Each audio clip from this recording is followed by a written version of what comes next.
Larry Ellison est l'un des hommes les plus riches du monde et il a juré de donner toute sa fortune à sa mort. Mais c'est un mensonge, car il n'a aucune intention de mourir. Il a transformé 1200 $ en un empire valant plus de 100 milliards de dollars et il est responsable de la gestion de presque toutes les données du monde, y compris les bases de données hautement confidentielles d'organisations telles que la CIA et la Young Men's Christian Association. Je pense que tu vas aimer. Cependant, de nombreuses personnes le détestent. Ses rivaux disent qu'il est hyper agressif et qu'il fera tout ce qu'il faut pour battre la concurrence. C'est un homme qui ira littéralement fouiller dans les poubelles de ses adversaires pour essayer de trouver des informations compromettantes sur eux. Un homme qui déteste tellement perdre qu'il préfère mentir, tricher ou voler pour gagner. Je suis accro à la victoire. Plus tu gagnes, plus tu veux gagner. Et pourtant, nous avons besoin de lui. Chaque technologie que nous utilisons dépend de son entreprise Oracle. Vous ne savez peut-être pas grand-chose sur eux, mais eux savent tout sur vous, comme ce que vous avez vraiment demandé à ChatGPT et combien vous avez payé pour rendre visite à Andrew Tate en prison. Sans Oracle, la société s'effondrerait complètement. Et l'homme derrière tout ça adore entretenir sa réputation de milliardaire playboy. Cela a amené beaucoup de gens à se poser la question: quelle est la différence entre Dieu et Larry Ellison? Dieu ne pense pas être Larry Ellison. Mea culpa, coupable et accusé, j'ai bien peur que ce soit vrai. En 1944, Lawrence Joseph Ellison naît d'une mère célibataire dans le Bronx, à New York. Larry attrape une pneumonie à l'âge de 9 mois et sa mère a du mal à s'occuper de lui. Alors elle le fait adopter. Il ne la reverra pas avant 5 décennies. Rejetée par ses parents à moins d'1 an, la mère adoptive de Larry prend grand soin de lui. Son père, en revanche, est froid et distant. À l'âge de 12 ans, le père de Larry lui annonce une nouvelle choquante qui changera le cours de l'histoire à jamais.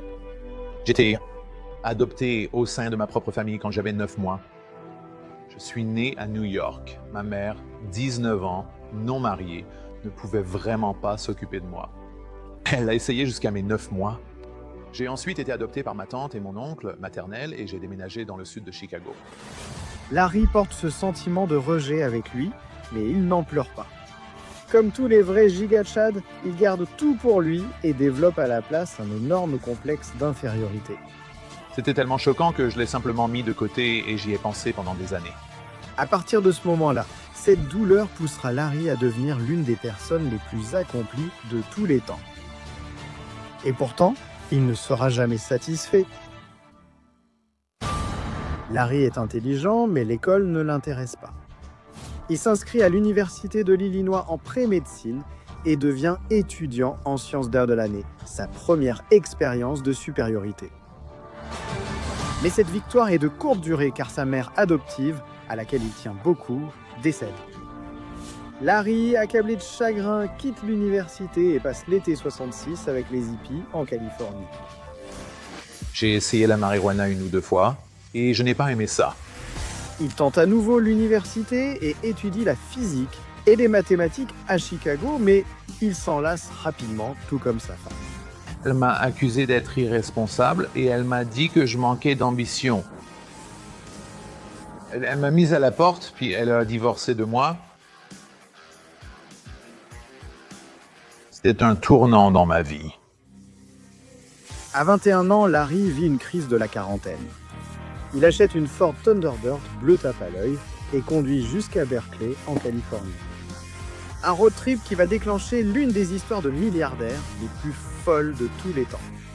Et il semble que la chance de Larry soit sur le point de tourner en sa faveur. Aucun système au monde ne peut le faire, sauf... J'ai décidé de me lancer dans l'informatique à l'université.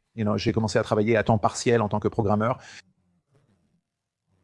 J'ai découvert qu'en très peu de temps, je pouvais gagner plus d'argent en écrivant des programmes qu'un professeur titulaire à l'université de Chicago. Et j'étais adolescent.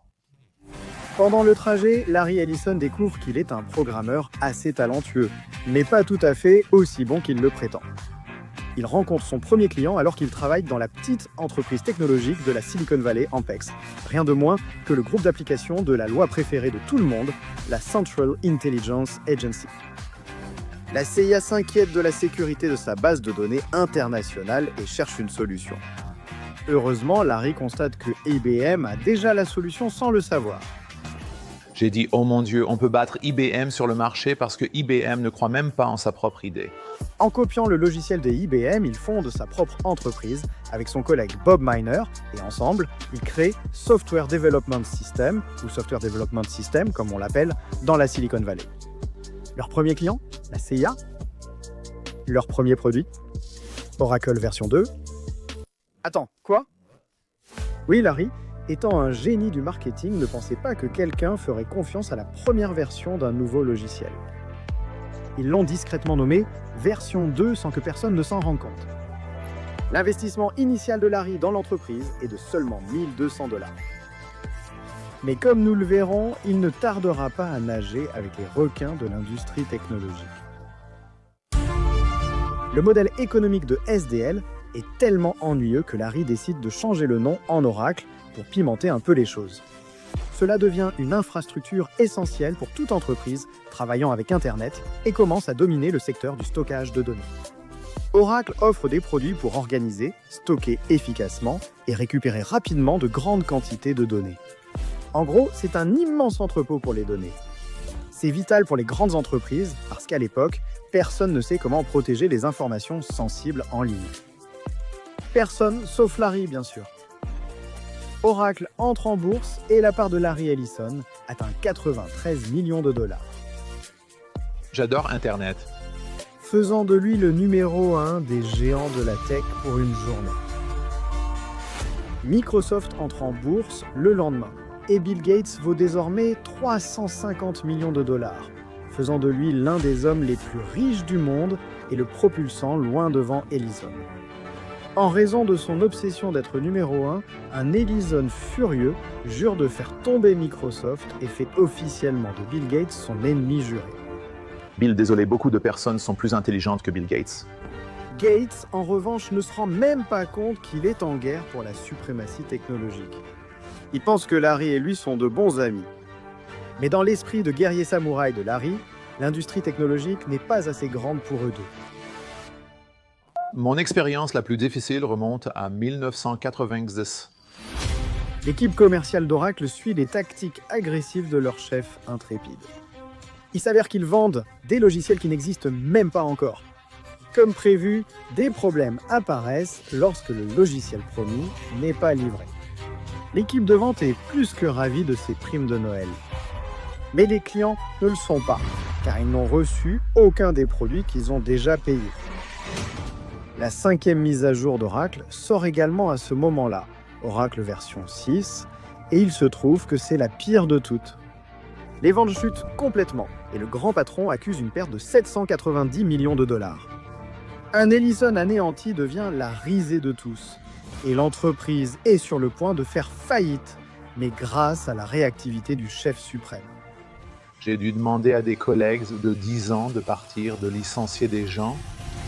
Larry Ellison licencie 10% du personnel, dont son ex-petite amie, pour des raisons évidentes. Nous n'étions plus des gamins, l'entreprise n'était plus une petite entreprise, c'était une grande entreprise, et nous avons dû remplacer pratiquement toute la haute direction, et cela a été un processus très douloureux. L'entreprise est en sécurité pour l'instant, et Larry admet qu'ils ont commis une terrible erreur commerciale. Mais il est sur le point d'avoir un autre problème venant de l'intérieur de l'entreprise, et c'est un problème avec la personne à laquelle il s'attend le moins. Et non, ce n'est pas son ex-femme. Mark Benioff rejoint la société Oracle. Benioff est un jeune programmeur prodige qui vient tout juste de terminer son stage chez Apple. Il rejoint l'équipe d'Oracle dans un rôle de service client et reçoit le prestigieux prix de la recrue de l'année à l'âge de 23 ans. 3 ans plus tard, il s'est nommé plus jeune vice-président de l'histoire de l'entreprise. Comme nous le verrons bientôt, Benioff va fonder sa propre entreprise de renom, une que vous devriez tous connaître. Larry voit beaucoup de lui-même en Benioff, et pendant 13 ans, il guide ce jeune talent. Les deux deviennent de proches amis, et bientôt, tout cela finira en larmes. La loyauté est morte. Benioff, le fils préféré d'Oracle, quitte l'entreprise pour fonder Salesforce, sa société de base de données. Vous en avez peut-être entendu parler. On voit clairement sur le graphique qu'on surpasse Oracle, SAP et Microsoft. Larry siège au conseil d'administration de Salesforce, mais pas pour longtemps. Les anciens amis en viennent aux mains lorsque Larry lance sa propre activité parallèle pour concurrencer directement Salesforce, ce qui devient un véritable battage médiatique. Les deux échangent des coups et se lancent des piques sur les entreprises de l'autre. Le message de cette émission est que le matériel et les logiciels propriétaires représentent l'avenir. Et notre message, alors que nous parcourons le monde, est de se méfier de ce faux cloud, de se méfier du faux cloud, car il n'est pas efficace, il n'est pas démocratique, il n'est pas économique, il n'est pas écologique, il n'est pas ouvert. Benioff veut qu'Ellison démissionne. Ellison répond que ce serait bien plus cool si Benioff le renvoyait. Benioff exauce son souhait et revendique être la seule personne à avoir jamais licencié Larry Ellison. Mais Larry, qui ne se laisse jamais dépasser, a le dernier mot et il expulse Benioff d'un événement Oracle Open World où il devait prononcer un discours principal. Mais cette querelle n'est rien comparée à la bataille que Larry s'apprête à engager. Windows 95 est un logiciel très complexe. Et l'idée que les gens vont installer ça chez eux et gérer tout ça à la maison, je trouve ça hilarant. Il est temps d'avoir quelque chose de plus facile à utiliser. C'est clairement une partie de notre stratégie contre Microsoft. Au siège d'Oracle, Larry élabore un plan pour détrôner son grand rival Bill Gates, qui est encore totalement inconscient de leur rivalité. Mais détrôner Microsoft ne consiste pas juste à critiquer ou envier Bill Gates. Il faut réfléchir aux produits et créer des produits qui sont meilleurs que ceux que Microsoft vend. Larry déteste le PC. Je déteste vraiment le PC. Oracle sort sa propre version de l'ordinateur portable, le ordinateur en réseau ou ordinateur en réseau pour faire court. Nous avons introduit ce nouvel ordinateur classique et pour les gens normaux, il est très peu coûteux, très léger. Maintenant, chaque personne peut utiliser un ordinateur parce qu'ils sont peu coûteux et très faciles à utiliser. Le seul souci avec l'ordinateur en réseau, c'est qu'il dépend totalement d'Internet, qui est extrêmement lent pour tous. Le ordinateur en réseau a environ 15 ans d'avance sur son temps, et c'est un échec total. Bill Gates l'emporte encore, dans une compétition dont il ne se rend toujours pas compte qu'il fait partie. Je ne parle plus à Bill. Un Larry battu et meurtri élabore un autre plan. Se remarier. Et dans le cas de Bill Gates et Microsoft, quand tu ne peux pas les battre, fouille plutôt dans leur poubelle. En 2000, Microsoft est enquêté pour violation des lois antitrust. Larry dit être sur le point de faire l'œuvre du Seigneur. Le citoyen préoccupé Larry Ellison pense que Microsoft cache des secrets concernant des logiciels volés, alors il engage une équipe de détectives privés pour fouiller dans leurs poubelles. Littéralement, il trouve des déchets liés à l'entreprise et offre même 1400 $ aux agents d'entretien pour leurs ordures. Les agents d'entretien refusent, mais Larry est pleinement satisfait de lui-même. L'enquête est un succès et prouve que Microsoft paie des groupes de défense pour les soutenir publiquement. Pendant leur procès antitrust, Larry remet les informations aux fédéraux et Bill Gates a des ennuis. Je suis satisfait d'avoir révélé nos actions. Nous avons seulement cherché à exposer les opérations cachées de Microsoft. Ce n'est pas de l'arrogance, mais un service public. Larry est sur le point de faire ses gestes les plus audacieux à ce jour. Il s'apprête à poursuivre la ville de San José. Nous sommes en 2001 et l'une des pires choses imaginables vient de se produire. Comment me recevez-vous, capitaine? Fort et clair. Larry Ellison a reçu une assignation et a été contraint de clouer son avion au sol la nuit en raison d'un couvre-feu de 70 ans à l'aéroport de San José. Larry veut piloter son avion à l'heure qu'il souhaite. Alors, en bon milliardaire raisonnable qu'il est, il décide que sa meilleure option est de poursuivre la ville de San José en justice. Cela semblerait étrange si Larry n'avait pas effectivement gagné le procès, devenant ainsi l'une des rares personnes à poursuivre et battre le gouvernement. Le juge accorde à Larry une dérogation lui permettant de voler à toute heure, de jour comme de nuit. Tous les paysans doivent respecter le couvre-feu. Larry quitte la salle d'audience, un large sourire aux lèvres. Un homme, en revanche, n'est pas aussi satisfait. Son comptable. Nous sommes en 2002 et Larry reçoit la très convoitée carte Centurion d'American Express. La limite de la carte est d'1 milliard de dollars. Nous avions tous les deux un très bon crédit. Vous vous demandez sûrement comment vous abonner à la chaîne YouTube de Kevin Jean? Cliquez sur le gros bouton rouge ci-dessous. Une fois de plus, Larry Ellison veut prouver que les sceptiques ont tort et accomplir l'impossible. Une carte Centurion mérite une célébration et une virée shopping extravagante s'impose. Yacht, McLaren est l'une des transactions immobilières les plus chères de l'histoire des États-Unis. Larry est ravi. Je sais que j'ai fait de gros efforts, mais c'est impossible. Son comptable n'est pas si ravi. Des emails sont révélés au procès pour délit d'initié entre Larry et son comptable Philippe Simon.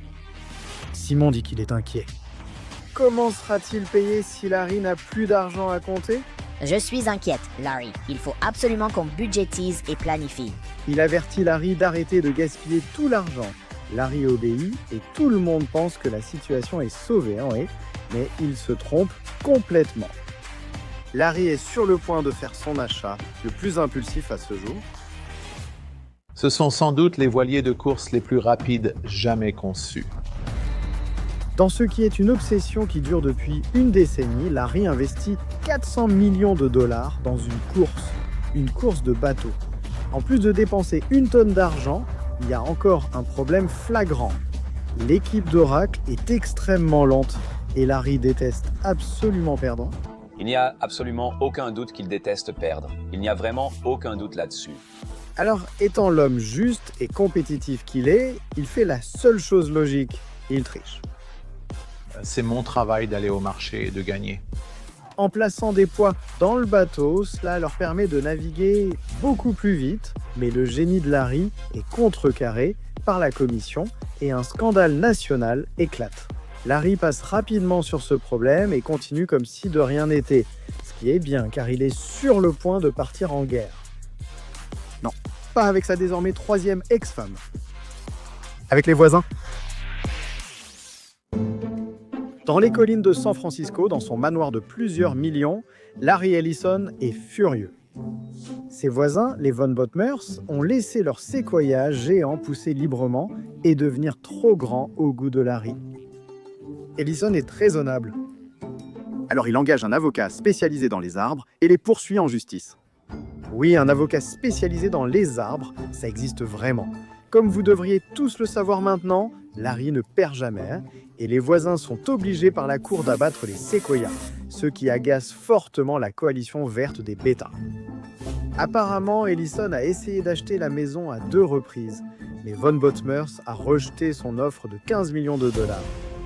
Mais lors du prochain procès, Larry est sur le point de rencontrer l'homme qui va enfin le battre, et lui aussi s'appelle Larry. Larry, précisément. Larry, je crois. Larry en tant que tel. Avançons jusqu'en 2010, Larry Ellison s'en prend à une nouvelle cible, Google. Et quand vous écrivez un programme pour le téléphone Android, et vous l'écrivez, vous utilisez l'outil Oracle ou les outils Java d'Oracle pour tout. Ellison est catégorique. Google a volé le logiciel d'Oracle pour construire l'écosystème Android. Et il fait la seule chose qu'un homme logique ferait dans cette situation. Ce qu'ils ont fait, c'est absolument. Et tu blâmes Larry Page. C'est 100% Larry Page.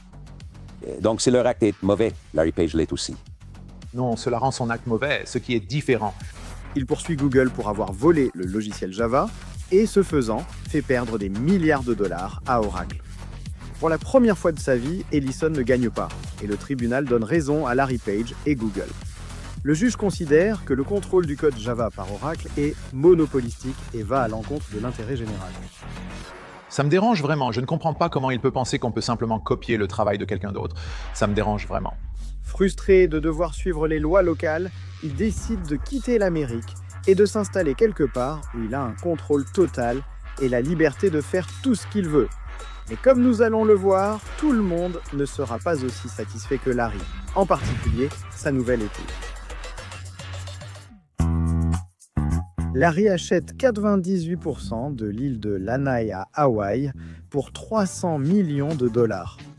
Dans une apparition finale, Bill et Melinda Gates se marient au 17e départ du parcours de golf de l'île. On ne sait pas s'ils ont aussi divorcé là-bas. Posséder sa propre île devrait accorder certaines libertés, du moins c'est ce que pensait Larry, mais il ne peut pas échapper aux ennuis, même pas sur sa propre île. Ce soir, en exclusivité, nous avons obtenu la vidéo de la caméra corporelle de la police montrant le 6e homme le plus riche du monde lors d'un contrôle routier en ligne. En conduisant sa Corvette, il est arrêté pour excès de vitesse et reçoit une contravention. La raison pour laquelle je vous ai arrêté, c'est que vous avez brûlé le stop et que vous rouliez un peu trop vite. Si c'est le cas, je suis désolé. Y a-t-il une raison particulière à cela? Je voulais rentrer dîner avec mes enfants, mais ce n'est pas une excuse. Aucune excuse n'est valable. D'accord, cool. Larry gère la situation avec grâce, mais au fond de lui, il bouillonne de colère. Quel est l'intérêt d'acheter une île si tu ne peux pas conduire ta supercar rapidement autour? Le flic, en revanche, reçoit un accueil de héros de la part des habitants, dont beaucoup détestent Larry parce qu'il traite l'île comme son laboratoire personnel. Il utilise l'île comme une expérience de vie durable, ce qui agace beaucoup les résidents locaux qui ont maintenant compris qu'ils sont les cobayes. Mais Larry possède la terre. Ils sont autorisés à partir s'ils ne sont pas contents de lui, tout comme sa 4e femme. Tu as des collections de voitures, des jets, des maisons privées, tu possèdes l'île de Lanai. Dis-moi comment tu as fait. Eh bien, je pense que ma phrase préférée est « j'avais tous les désavantages nécessaires pour réussir ». Que tu l'aimes ou que tu le détestes, tu ne peux pas nier que Larry Ellison est une figure clé du 21e siècle. Nous voulons battre Amazon et sa base de données cloud. La prochaine fois que tu te connecteras à Danzoas c'est... Pense-t-on tu as l'homme derrière tout ça? Probablement pas. Peut-être le verras-tu dans Iron Man 6 où le petit-fils de Robert Downey Jr. jouera Tony Stark. Hé, l'oracle d'oracle, quel plaisir. Ravi de te voir. Ou peut-être à sa 160e fête d'anniversaire sur l'île de Lanai. Qui sait combien de temps il pourra encore tromper la mort.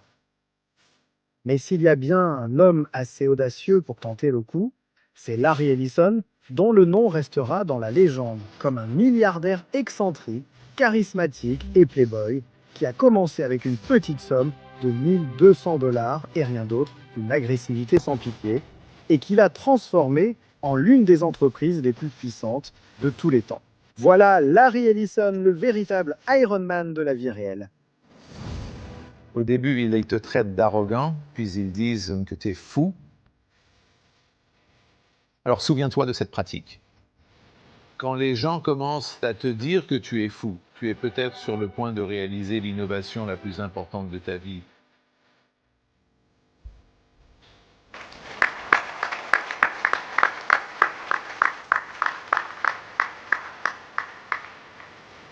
Bien sûr, l'autre possibilité est « tu es fou ».